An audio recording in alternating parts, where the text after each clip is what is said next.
뉴욕 이슈와 한국 이슈 함께 체크해 보도록 하겠습니다. 오늘의 첫 번째 의미심장한 이슈는 CNN에서 나온 보도인데요. 본문의 요약은 이렇습니다. Focus on electric vehicle. 다시 말해 JP모건은 울프스피드의 전기차 수요 증가에 힘입어서 매출 성장 속도가 빠르다며 투자 등급을 올렸습니다. 중립에서 비중 확대로 상향하고 목표 주가도 130달러에서 160달러로 올렸는데요. 앞으로 전기차는 연간 20% 이상 증가할 걸로 예상됩니다. 그리고 글로벌 최대 배터리 업체죠. CATL은 3분기 당기순이익이 지난해 대비 3배 가까이 급증한 것으로 나타났습니다.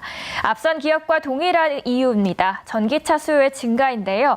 매출액 증가폭은 더 컸는데 회사는 4분기에도 전기차 판매 증가에 따른 실적 호전세가 앞으로 더 지속될 것이라는 전망입니다. 연결해서 첫 번째 한국의 의미심장한 주식은 전기차에 대한 이코노미스트의 기사입니다. 미국 인플레이션 감축법이 우리나라 산업 생태계를 바꾸고 있습니다. 미국이 자국의 핵심 산업을 보호하기 위해서 시행하는 법안이라는 해석이 나오지만 우리 기업의 실적에도 직접적인 영향을 끼치고 있다는 뜻인데요. 단기적으로는 우리 자동차 기업에 해가 될 수 있다는 우려에도 태양광 배터리 기업은 오히려 수혜를 더 볼 가능성이 크다는 전망입니다. 관련된 배터리 기업 중에서 포스코 케미칼은 배터리 소재 사업의 성장에 힘입어 사상 처음으로 분기 매출 1조 원을 넘어섰습니다. 9분기 연속 최대 매출을 경신 중인데요. 특히 배터리 소재 사업의 성장이 가파른 실적 상승을 견인하고 있습니다. 배터리 소재 산업이 전체 매출액에서 차지하는 비중도 1년 만에 무려 69%로 커졌습니다. 포스코 케미칼은 미국 인플레이션 감축법을 비롯해서 각국의 자국 중심 공급망 구축 움직임에 대응하고 있습니다. 제너럴 모터스와 캐나다 퀘벡에 하이니켈 양극재 합작사를 설립했고요. 2024년 하반기 완공을 목표로 공장 건설을 추진 중입니다. 리포트 중에서는 신한투자증권에서 목표 주가를 20만 원 제시합니다. 두 번째 의미심장한 이슈 넘어가겠습니다. 로이터에서 보도된 사우디의 이야기입니다. 기사의 내용에서는 Draw U.S. Business Leaders이라고 써 있는데요. 글로벌 자본은 바이든 미국 대통령의 엄포에도 불구하고 사우디아라비아를 향하고 있다는 말입니다. 미국과 사우디의 관계는 껄끄러워졌지만 나는 살 길을 찾겠다라고 들리는데요. 월가의 주요 금융기업들은 아랑곳하지 않고 오일머니를 쫓아 나서고 있습니다. 빈살만 사우디 왕세자가 진두지휘하는 국제 FII 행사에 대표 인사들이 1,000명 이상 참석하기로 했죠. 구체적으로는 미국 최대 은행 JP모건, 골드만삭스, 그리고 보잉 등이 참석할 예정입니다. 여기서 말하는 FII 행사는 사막의 다보스 포럼으로 불립니다. 빈살만 왕세자가 2017년부터 개최해온 행사인데 여기서 사우디의 네옴시티 계획이 발표되는 등 사우디 비전 2030 계획이 공개됐고요. 행사 참여 업체들은 사우디 투자 기회를 얻을 수 있어서 글로벌 금융계에 큰 관심이 집중되고 있습니다. 그리고 사우디 입장에서는 경제 강국으로 도약하기 위해서는 석유만으로는 먹고 사는 데 한계가 있다 보니 이제는 좀 석유에 대한 의존에서 벗어나기 위해서 글로벌 CEO들에게 큰 기회를 제공하는 셈입니다. 이번 미국 이슈를 통해서 관련된 한국의 의미심장한 주식은 바로 네옴시티에 대한 연합뉴스의 기사입니다. 최근 무함마드 왕세자의 방한이 알려지면서 네옴시티 관련 기대가 커졌다가 실망감으로 다가왔는데요. 그 실망도 잠시 다음 달 원장관이 사우디를 방문합니다. 원희룡 국토부 장관이 또 사우디아라비아 현지에서 네옴시티 프로젝트 수주전에 나서는 건데 다음 달 초 4박 6일 예정으로 일정이 되어 있고요. 사우디를 방문하게 됩니다. 사우디 방문에는 삼성물산, 현대건설 등 기업들이 동행합니다. 하이투자증권에서 나온 삼성물산의 리포트 보겠습니다. 올해 상반기 건설 부문 신규 투자의 경우 8.6조 원을 달성하면서 호조세를 보였습니다. 그리고 올해 하반기에도 신규 수주의 호조세를 이어가고 있습니다. 특히 중동은 군영의 재정 유가 대비해서 시장 유가가 높을 경우 발주를 확대하는 경향이 있는데 향후 중동 시장 발주가 확대되면서 삼성물산의 해외 수주 증가 또한 기대가 됩니다. 무엇보다 세계 최고층 빌딩인 아랍에미리트 건설에 참여해봤기 때문에 향후 네옴시티 프로젝트와 관련해서 초고층 빌딩뿐만 아니라 다양한 주택과 플랜트 산업 수주가 가능할 것이라는 기대감이 높아지고 있습니다. 삼성물산 목표 주가는 16만 원 제시합니다. 지금까지 미국 이슈 정리해드렸고요. 이어서 한국 이슈까지 알아보는 시간이었습니다.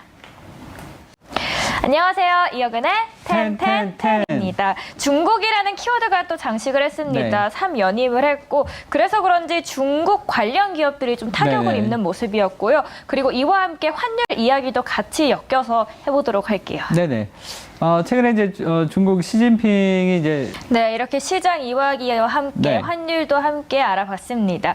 오늘 신라젠 그리고 코오롱 티슈진 덕분인지 바이오주들도 상승세가 네네. 두드러지고 있고 3분기 실적을 앞두고 있는 만큼 실적이 좋을 것 같다는 기업들도 함께 올라오고 있습니다. 오늘 펀더멘털과 수급 추세 어떻게 흘러가고 있을까요? 네, 일단은 이제 정리를 해보자면 반도체 2차 전지 그리고 네. 바이오주의 확산이 눈에 띄고 있는 장세가 네. 이어지고 있습니다. 이렇게 펀더멘털과 수급 함께 알아봤고요. 리뷰 종목들 만나보러 가겠습니다. LG 에너지 솔루션입니다. 올해 고물가로 기업들의 실적 전망이 먹구름에도 불구하고 이 배터리 2개사만큼은 기대감을 네. 높여줬거든요. 호실적 덕분인데 그 안에 또 LG 에너지 솔루션이 포함되어 있어요. 네, 지금 LG 에너지 솔루션은 이 종목은 제가 이제 그 6월 달인가요? 그때 한번 했고 요번에 또 눌림목에서 한번 두 번째 소개를 해드리는 종목인데 LG 에너지 솔루션은 시초가까지도 터치할 네. 수 있다라고 말씀 남겨주셨습니다. 두 번째 기업도 알아볼게요. SNS텍인데 네. 소개해 주시지는 좀 됐어요. 근데 네. 당시에 말씀을 해주시면서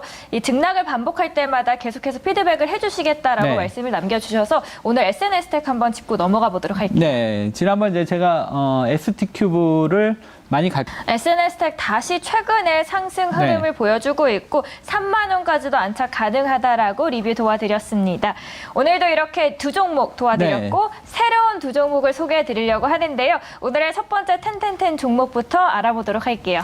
네, 오늘 첫 번째 종목은 삼성 SDI입니다. 삼성 SDI가 첫 번째 종목으로 소개가 네. 됐습니다. 오늘 중국 시진핑이 3연임을 하면서 탈중국화가 이어지고 있는데 그 최근 3거래일 연속 많이 올랐는데 눌림목 구간이 왔을 때 매수하시면 된다라고 말씀 네. 남겨주셨습니다. 그리고 LG 엔솔 흐름 요새 좋았는데 앞으로도 삼성 SDI도 네. 같은 흐름을 보일 것이다라고 정리를 해보겠습니다. 이번에 두 번째 텐텐텐 종목으로 넘어가 보겠습니다. 네, 두 번째 종목은 삼성 바이오로직스입니다. 삼성 바이오로직스 증권가에서 3분기 네. 실적이 그렇게 좋을 것이다라고 셀트리온보다도 더 좋을 것이다라고 네. 하는데 어떤 이유 때문에 그러는 거죠? 이 회사가 이제 CDMO. 네, 삼성 바이오로직스 손절가로는 84만 5천 원입니다. 댓글에서 많은 분들께서 아무래도 네. 바이오 하면 셀트리온이 많이 언급되다 보니까 네. 셀트리온 그리고 삼성 바이오로직스 중에 어떤 매력들이 있냐 하는데 네. 어떤 부분들을 꼽을까요? 아무래도 이제 실적이 좋다 이렇게 말씀드리겠고요. 그다음에 이제 삼성 바이오로직스는 차트가 좋은 것 같아요. 네. 그럼 차트 그리고 실적을 갖고 있는 삼성 바이오로직스 앞으로 3분기 실적까지 기대를 해보도록 하겠습니다. 네. 오늘도 이렇게 새로운 두 종목 소개를 해드렸고요. 지금까지 이호근의 텐텐텐이었습니다. 혼줄 아니고요. 돈줄 내러 왔습니다. 오늘의 리포트 확인해 보도록 하겠습니다. 먼저 첫 번째 기업부터 열어보시죠. 신한금융투자에서는 상대적으로 편안한 은행주에 대해서 이야기하고 있고요. 두 번째로 유화증권에서는 차량용 반도체 수혜주 만나보도록 하겠습니다. 또 마지막 삼성증권에서 좋아서 걱정이라는 리포트입니다. 첫 번째 기업은 칩셋미디어 보도록 하죠. 현재 6.59% 상승하면서 17,800원에 거래되고 있습니다. 칩셋미디어는 2003년에 설립된 반도체용 IP 개발 기업입니다. 최근 자율주행 기술이 빠르게 발전하고 있는데 자율주행 기술을 구현하기 위한 반도체 IP 수요가 증가하고 있어서 이 기업의 지속적인 수혜가 예상됩니다. 그리고 자동차 산업은 내연기관에서 전기차로 빠르게 전환되는 중이죠. 전기차에서는 내연기관 대비 더욱 많은 반도체가 탑재되고 있죠. 여기에 내연기관에서는 자율주행 기술이 탑재된 차량이 확대되고 있는 만큼 이런 트렌드가 차량용 반도체 수요를 증가시키고 있습니다. 칩셋미디어는 글로벌 탑 차량용 반도체 기업들을 고객사로 확보하고 있습니다.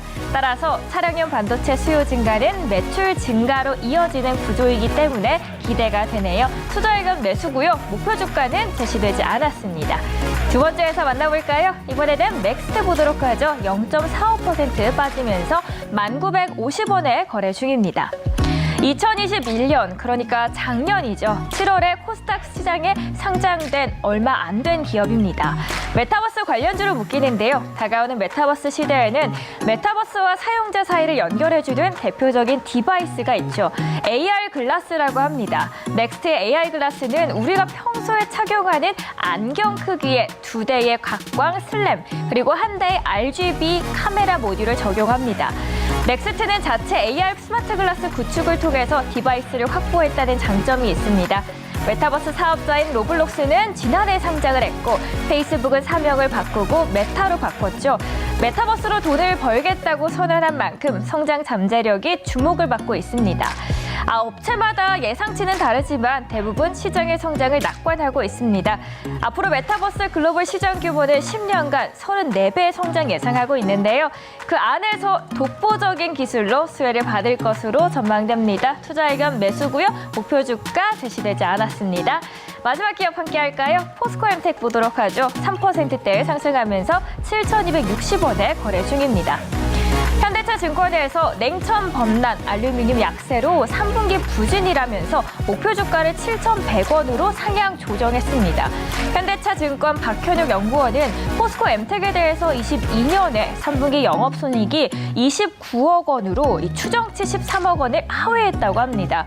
그리고 태풍 흰남노의 여파로 포장사업과 LME 알루미늄 가격 약세로 실적 부진이라고 말하는데요.